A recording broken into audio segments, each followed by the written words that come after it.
Thank you very much. First, I thank John Miles and the Lewis family and John's incomparable staff for a chance to say a few words about a man I loved for a long time.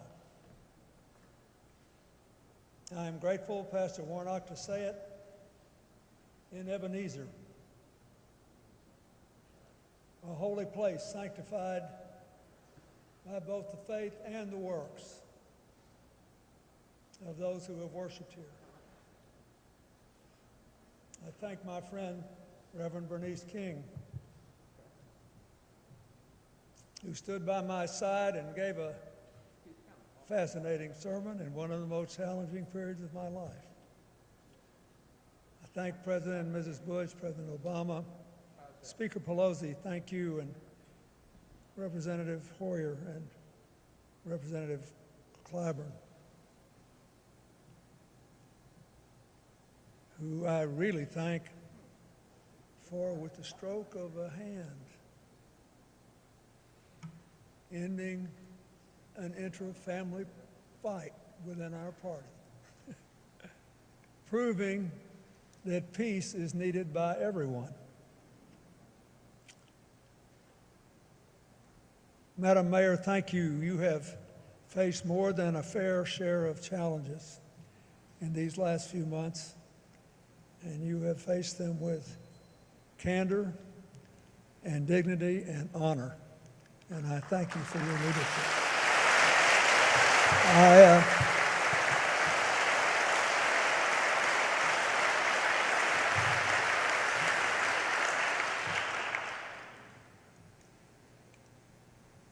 I must say,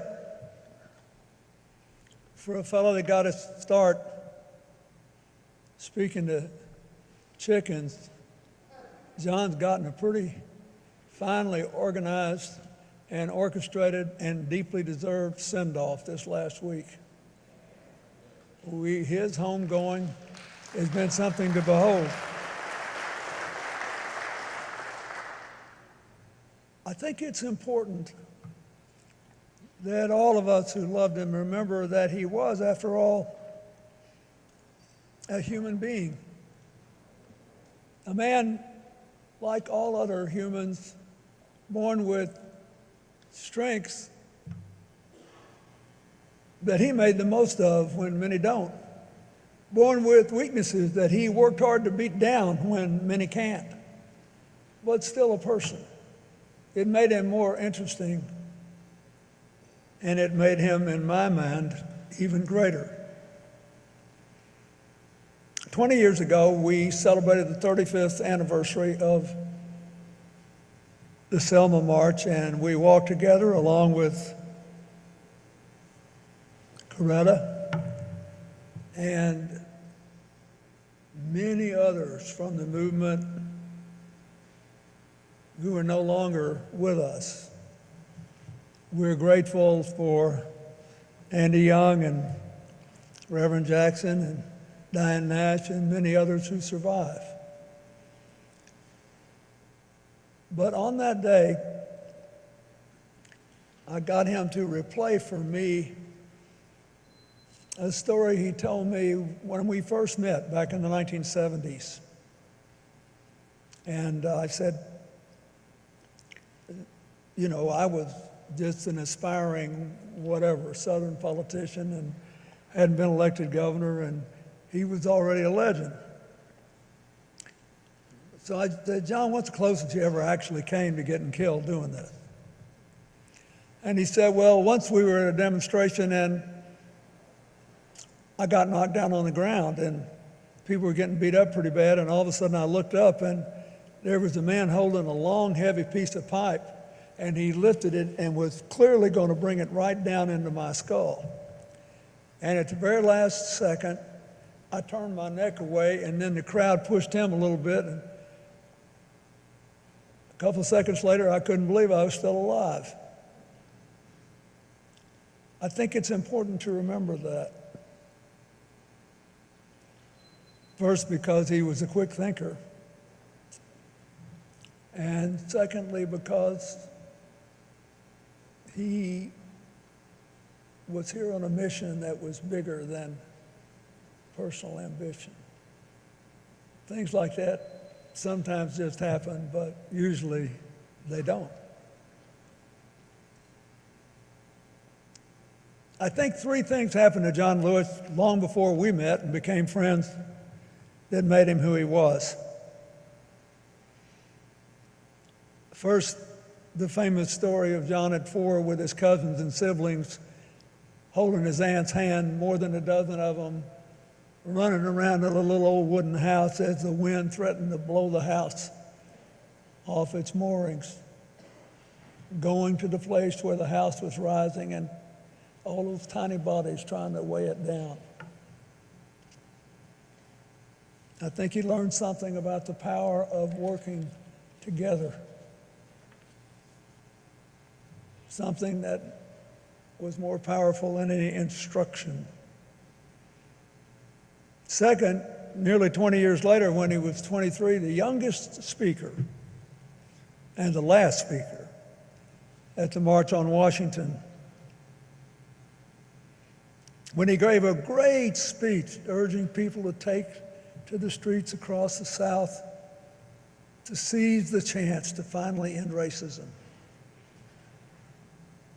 And he listened to people that he knew had the same goal, say, well, we have to be careful how we say this because we're trying to get converts, not more adversaries. Just 3 years later, he lost the leadership of SNCC to Stokely Carmichael because he said, you know, it was a pretty good job for a guy that young and come from Troy, Alabama. It must have been painful to lose, but he showed as a young man there are some things that you cannot do to hang on to a position, because if you do them, you won't be who you are anymore. And I say there were 2 or 3 years there where the movement went a little bit too far towards Stokely, but in the end, John Lewis prevailed. We are here today because he had the kind of character he showed when he lost an election.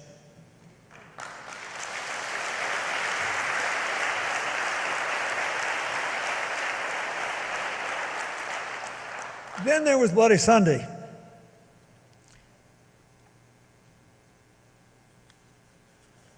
He figured he might get arrested. And this is really important, for all the rhapsodic things we all believe about John Lewis, he had a really good mind, and he was always trying to figure out, how can I make the most of every single moment? So he's getting ready to march from Selma to Montgomery. He wants to get across the bridge. What do we remember? He cut quite a strange figure. He had a trench coat and a backpack. Now, young people probably think that's no big deal, but there weren't that many backpacks back then. And you never saw anybody in a trench coat looking halfway dressed up with a backpack. But John put an apple, an orange, a toothbrush, toothpaste in the backpack to take care of his body because he figured he would get arrested. And 2 books. One, a book by Richard Hofstadter on America's political tradition to feed his mind. And one, the autobiography of Thomas Merton, a Roman Catholic Trappist monk who was the son of itinerant artists making an astonishing personal transformation. What's a young guy who's about to get his brains beat out and planning on going to prison doing, taking that? I think he figured that if Thomas Merton could find his way and keep his faith and believe in the future, he, John Lewis, could too. And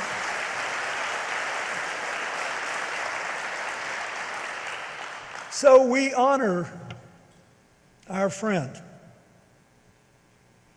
for his faith and for living his faith, which the scripture says is the substance of things hoped for, the evidence of things unseen. John Lewis was a walking rebuke to people who thought, well, we ain't there yet, and we've been working a long time. Isn't it time to bag it? He kept moving. He hoped for and imagined and lived and worked and moved for his beloved community. He took a savage beating on more than one day. And he lost that backpack on Bloody Sunday. Nobody really knows what happened to it. Maybe someday someone will be stricken with conscience and give some of it back. But what it represented never disappeared from John Lewis's spirit. We honor that memory today because as a child he learned to walk with the wind, to march with others to save a tiny house. Because as a young man he challenged others to join him with love and dignity to hold America's house down and open the doors of America to all its people. We honor him because in Selma, on the third attempt, John and his comrades showed that sometimes you have to walk into the wind along with it. As he crossed the bridge and marched into Montgomery. But no matter what, John always kept walking to reach the beloved community. He got into a lot of good trouble along the way, but let's not forget, he also developed an absolutely uncanny ability to heal troubled waters. When he could have been angry and determined to cancel his adversaries, he tried to get converts instead. He thought the open hand was better than the clenched fist.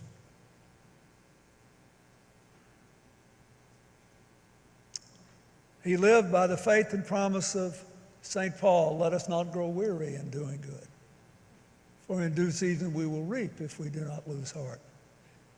He never lost heart. He fought the good fight, he kept the faith, but we got our last letter today on the pages of the New York Times. Keep moving. It is so fitting on the day of his service, he leaves us our marching orders. Keep moving. 20 years ago when I came here after the Selma March to a big dinner honoring John and Lillian and John Miles, you had a big afro. And it was really pretty. And your daddy was giving you grief about it, and I said, John, let's don't get old too soon. I mean, if I had hair like that, I'd have it down to my shoulders.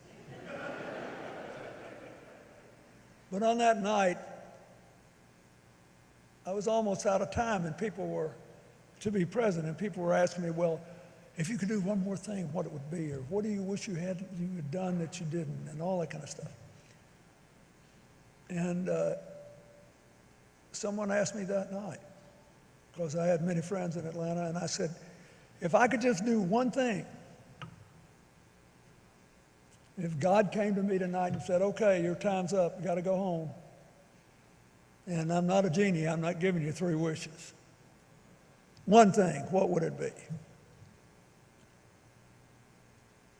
I said, I would infect every American with whatever it was that John Lewis got as a 4-year-old kid and took through a lifetime to keep moving and keep moving in the right direction. and keep bringing other people to move, and to do it without hatred in his heart, with a song, to be able to sing and dance. As John's brother Freddie said in Troy, keep moving to the ballot box, even if it's a mailbox, and keep moving to the beloved community.